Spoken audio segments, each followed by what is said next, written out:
Hello everyone, welcome my YouTube channel. आज हम इस वीडियो में पढ़ने वाले हैं दूरी और विस्थापन क्या होता है और इनके बीच क्या क्या अंतर होते हैं। इसको हम अंग्रेजी में डिस्टेंस एंड डिस्प्लेसमेंट बोलते हैं।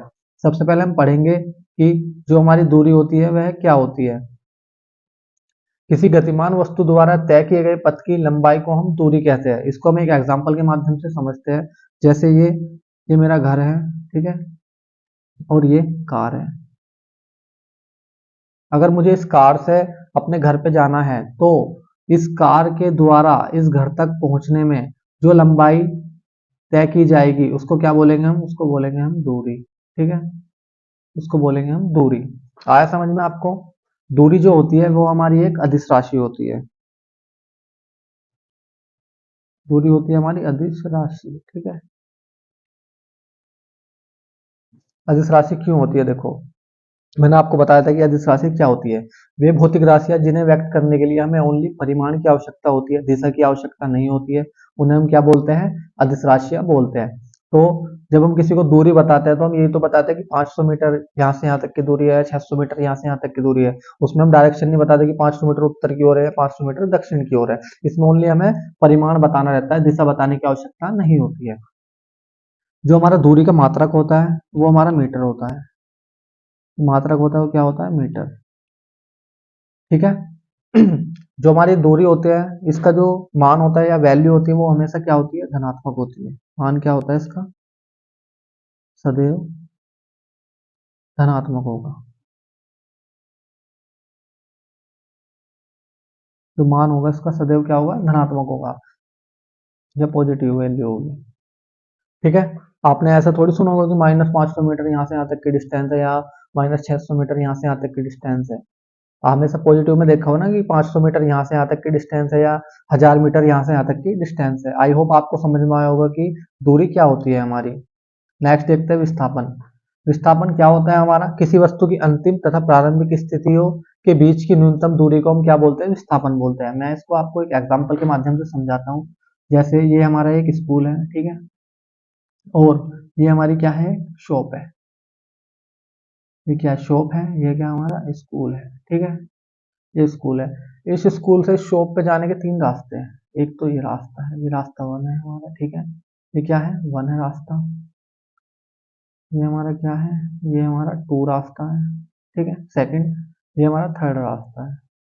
ठीक है, जो हमारा फर्स्ट रास्ता है इसकी जो डिस्टेंस है वो हमारी है 900 मीटर। ठीक है, ये सेकंड रास्ता है, इसकी डिस्टेंस है हमारी कितनी? 800 मीटर। ठीक है, और जो ये तीसरा रास्ता है, जो थर्ड वाला रास्ता है हमारा, इसकी जो डिस्टेंस है वो कितनी है हमारी? 400 मीटर मान लेते हैं। ठीक है, तो मैंने आपको क्या बताया? विस्थापन क्या होता है? किसी वस्तु की अंतिम तथा प्रारंभिक स्थितियों के बीच की न्यूनतम दूरी को हम क्या बोलते हैं? विस्थापन बोलते हैं। तो अगर मैं फर्स्ट वाले रास्ते से जाऊंगा तो मुझे कितना चलना पड़ेगा? 900 मीटर चलना पड़ेगा। और जो ये दुकान है, सॉरी, ये हमारी कहाँ पे है? नॉर्थ में है। अगर मैं सेकंड वाले रास्ते से जाता हूँ तो मुझे कितना चलना पड़ेगा? 800 मीटर चलना पड़ेगा।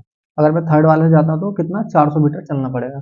तो मैंने आपको क्या बताया कि न्यूनतम दूरी जो होती है वो प्रारंभिक बिंदु और अंतिम बिंदु के बीच की जो न्यूनतम दूरी होगी उसको क्या बोलते हैं? विस्थापन बोलते हैं। तो न्यूनतम दूरी कौन सी है हमारी? ये है 400 मीटर। तो विस्थापन क्या होगा हमारा? 400 मीटर नॉर्थ डायरेक्शन में। ठीक है,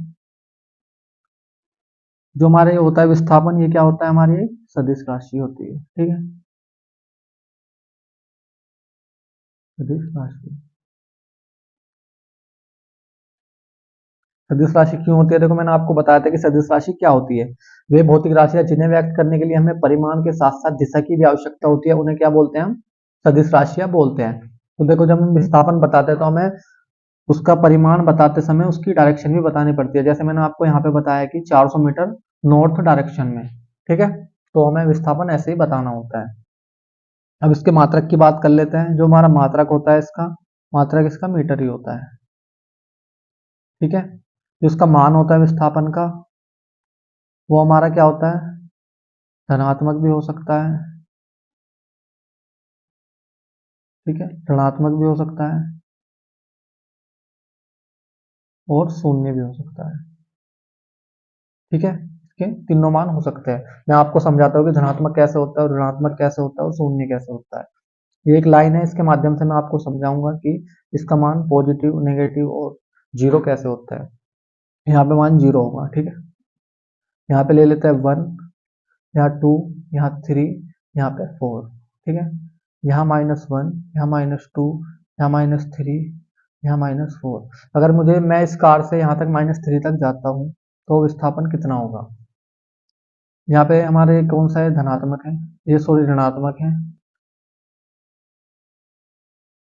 यहाँ ऋणात्मक लिख लेते हैं, यहाँ धनात्मक लिख लेते हैं। ठीक है, ये हमारी राइट साइड है, ये लेफ्ट साइड है।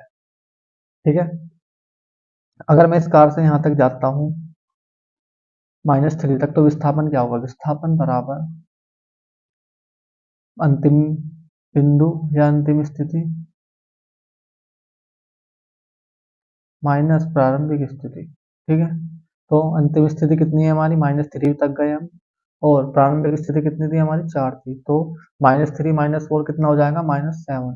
तो जो हमारा विस्थापन होगा वो हमारा -7 होगा। जो ये माइनस है ये क्या बताता है? ये हमारी डायरेक्शन बताता है। तो जैसे हम वैल्यू हमारी माइनस में आई है तो ये हमारा ऋणात्मक साइड होगा, मतलब लेफ्ट साइड होगा। अगर वैल्यू हमारी पॉजिटिव आती तो हमारा धनात्मक साइड होता, मतलब राइट साइड होता। अब मैं आपको बताता हूँ कि जीरो कैसे होता है हमारा विस्थापन। मान के चलो ये हमारा 400 मीटर का एक ट्रैक है।